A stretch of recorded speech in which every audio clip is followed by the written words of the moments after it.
এই পৃথিবীতে অনেক যোদ্ধা এসেছে, অনেকেই নিজের শক্তি, গতি আর দক্ষতার মাধ্যমে ইতিহাসে নাম লিখিয়েছেন। কিন্তু এমন একজন মানুষ ছিলেন যার গতি এতটাই দ্রুত ছিল যে ক্যামেরাও তাকে ঠিকমতো ধরতে পারত না, যার এক পাঁচ মানুষের শরীরের গাড়ি ধাক্কার মতো আঘাত সৃষ্টি করত।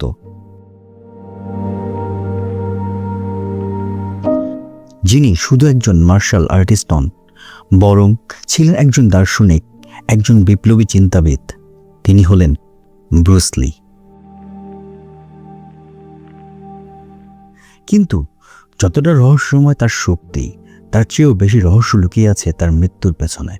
মাত্র ৩২ বছর বয়সে হঠাৎ মৃত্যু, আর তারপর থেকে শুরু অসংখ্য প্রশ্ন। এটা কি সত্যি স্বাভাবিক মৃত্যু ছিল, নাকি এর পেছনে লুকিয়ে আছে কোনো অজানা সত্য? আজকের রহস্যচক্রে আমরা জানব সেই অবিশ্বাস্য গল্প, যা হয়তো আপনি আগে কখনো শুনেননি। তাহলে দেরি না করে শুরু করা যাক।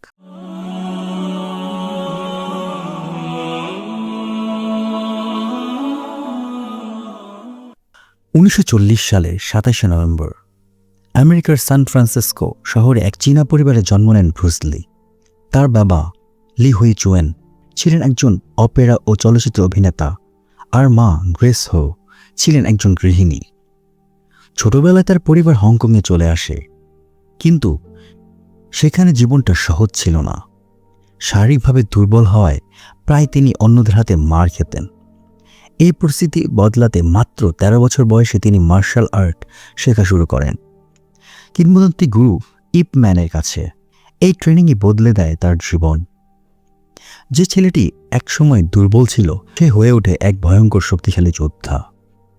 ব্রুস লির গতি ছিল এতটাই দ্রুত, যেন সিনেমার তার ফাইটিং দৃশ্যগুলো অনেক সময় স্লো মোশন করতে হতো, না হলে দর্শক ঠিকমতো দেখতে পারত না। তিনি সাধারণ মার্শাল আর্টিস্টদের মতো ৫০ থেকে ৭০ কেজি নয়, ১৫০ কেজি পাঞ্চিং ব্যাগ ব্যবহার করতেন। তার ঘুষির শক্তি ছিল প্রায় ১৪৮ কেজির সমান। সবচেয়ে অবাক করার বিষয়, তিনি ৩ ইঞ্চি দূর থেকে এমন পাঞ্চ করতে পারতেন যা একজন মানুষের ১০ ফুট দূরে ছিটকে ফেলতে পারত। তিনি দিনে প্রায় ৫,০০০ বার পাঞ্চ প্র্যাকটিস করতেন এবং ২ আঙ্গুলে পুশ আপ দিতেন, যা আজও অনেকের কাছে অবিশ্বাস্য। শুধু ফাইটার নয়, ব্রুস লি ছিলেন একজন দার্শনিকও। তার ব্যক্তিগত লাইব্রেরিতে ছিল ২,০০০-এরও বেশি বই। আমেরিকা পড়ার সময় ইউনিভার্সিটি অফ ওয়াশিংটনে তিনি পরিচিত হন লিন্ডা লি চোয়েডওয়েলের সাথে। তাদের প্রেম খুবই দ্রুত গভীর হয় এবং ১৯৬৪ সালে তারা বিয়ে করেন। তাদের ২ সন্তান, ছেলে ব্র্যান্ডন লি এবং মেয়ে স্যানন লি। ১৯৬৬ সালে তিনি কাজ করেন জনপ্রিয় টিভি সিরিজ দ্য গ্রিন হর্নেটে। এখান থেকে শুরু হয় তার আন্তর্জাতিক পরিচিতি। এরপরে আসে তার ক্যারিয়ারের turning point, way of the dragon ১৯৭২ সালে, যা তাকে রাতারাতি সুপারস্টার বানিয়ে দেয়। তিনি শুধু একজন অভিনেতাই ছিলেন না, তিনি ছিলেন পরিচালক, লেখক এবং কোরিওগ্রাফারও।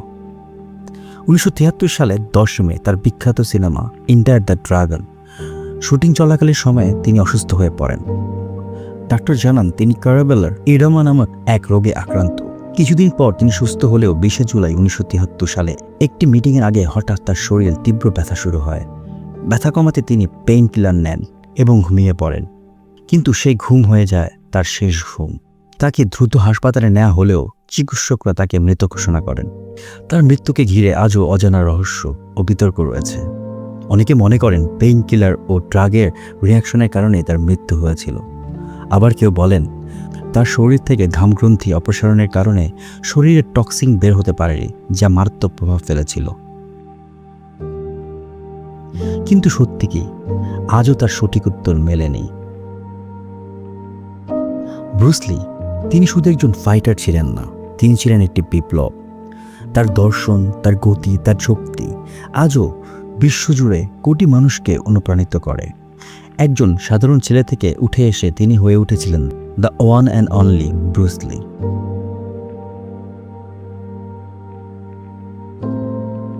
ভিডিওটি ভালো লাগলে লাইক করুন, কমেন্টস করুন এবং শেয়ার করুন। এবং নতুন নতুন ভিডিও পেতে আমাদের চ্যানেলটি সাবস্ক্রাইব করুন এবং পাশে থাকা বেল আইকনটি প্রেস করুন। দেখা হবে নতুন কোনো ভিডিওতে। ততদিন পর্যন্ত ভালো থাকুন, সুস্থ থাকুন। ধন্যবাদ।